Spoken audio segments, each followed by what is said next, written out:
राहुल गांधी के decision making, और वो भी दक्षिण में दिखाई दे रहा है। डीएमके को डंप करना और उसके बाद ये तय करना कि आप विजय के साथ पार्टी में जाएंगे, आप सरकार बनाएंगे। फिर केसी वेणुगोपाल की जगह आप वीडीएफ को मुख्यमंत्री के तौर पर चुनते हैं।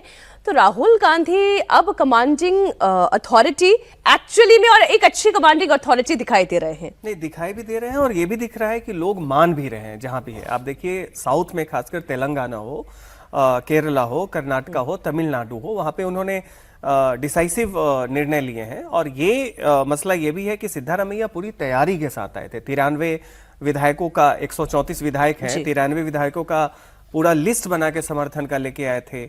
उसके बाद दूसरी स्ट्रेटजी उनकी ये थी कि अगर मान लीजिए हमें हटाया जाएगा तो कोई अहिंदा से बने जो गृह मंत्री हैं, जी परमेश्वरा, दलित हैं, उनका नाम कर दे, ताकि ये रहे कि हमारी लीगेसी है। सिरे से नकार दिया गया और कहा गया कि उसका ध्यान पार्टी रख लेगी, आप यहां पे रिजाइन करें, आपको राज्यसभा भेजा जाएगा एक सम्मानजनक।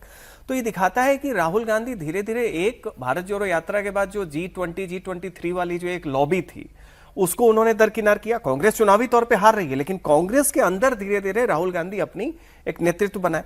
अब धीरे धीरे ये भी देख रहा है कि उन राज्यों में जहां पे कांग्रेस की अभी भी साख बची है, जमीन बची है, ये निर्णय ले रहे हैं। नहीं तो देखिए मध्य प्रदेश में कमलनाथ बनाम सिंधिया वाला मसला हुआ, गहलोत बनाम सचिन पायलट का 2023 का मसला हुआ, उसके बाद छत्तीसगढ़ में भी हुआ, छत्तीसगढ़ में टीएस सिंहदेव और भूपेश बघेल का हुआ।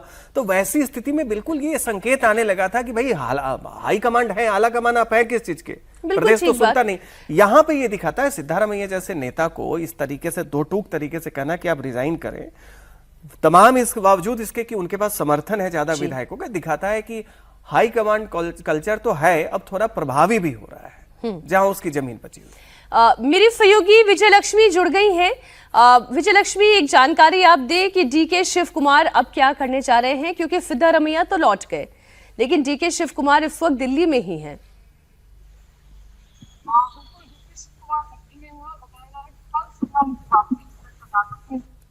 आपकी आवाज ठीक तरीके से नहीं आ पा रही है विजय लक्ष्मी, हम फिर दोबारा कोशिश करेंगे।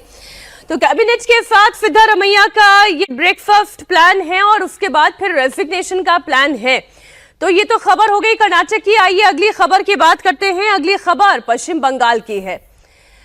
पश्चिम बंगाल में हाथ से सत्ता जाने के साथ साथ अभिषेक बनर्जी समेत तमाम टीएमसी नेताओं की उल्टी गिनती शुरू हो गई है। टीएमसी दफ्तरों पर बुलडोजर गरज रहे हैं और अब तो बात ममता बनर्जी की पार्टी टीएमसी के अस्तित्व पर आ गई है। बड़ी खबर है, ममता बनर्जी के साथ बड़ा खेला हो सकता है। चुनाव में करारी हार के बाद टीएमसी में भगदड़ शुरू हो चुकी है। टीएमसी के करीब 20 सांसद और 50 विधायक पार्टी से बगावत करके बीजेपी में शामिल हो सकते हैं। विष्णुपुर से बीजेपी सांसद सौमित्र खान ने दावा किया है कि टीएमसी के 80 में से 50 विधायक बीजेपी में शामिल होने के लिए बेकरार हैं।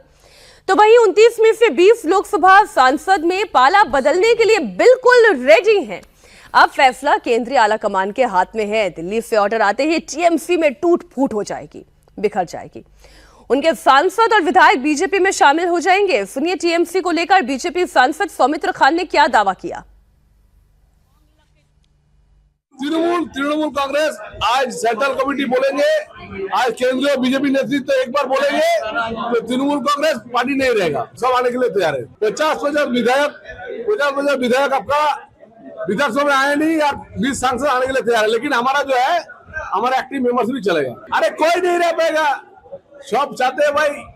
इतना पब्लिक ने इतना तृणमूल नेता को गंदा मतलब गंदा नेता बोल रहे हैं ना, पब्लिक ने तृणमूल नेता को गंदा नेता बोल रहा है, तो उसने सब लाज बोझ सोच के सब आ जाएगा।